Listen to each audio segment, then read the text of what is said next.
Salam sejahtera rakan Sandawari semua. Jumpa kembali dengan kami di channel YouTube Politik Aceh Paling Subjektif. Kali ini kita akan membahas sosok yang jarang disentuh publik Aceh dalam percaturan politik lokal. Padahal, kehadirannya bisa membuat politik yang tegang menjadi lebih lentur dan fleksibel. Coba tebak siapa figur yang kami maksud. Ia adalah perempuan kelahiran Simpang Rambong tanggal 7 Agustus tahun 1978.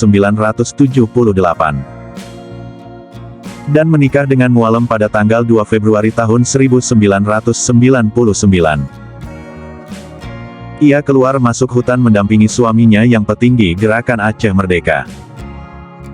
Dan dialah Marlina Usman. Wanita cantik dan jangkung ini pernah ditahan di penjara Biren karena kaitan aktivitas suaminya. Kini ia masih mendampingi Mualem menjadi istri orang nomor 1 di Aceh.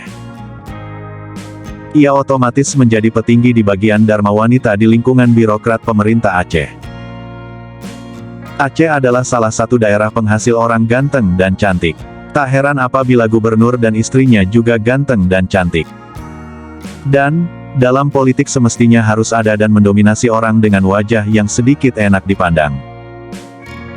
Karena, jikalau mereka meresahkan dalam sepak terjang politiknya, kita masih lumayan mau lihat jumohnya.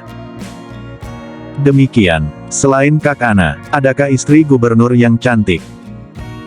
Beri komentar terbaikmu, sayang. Salam Sandawari.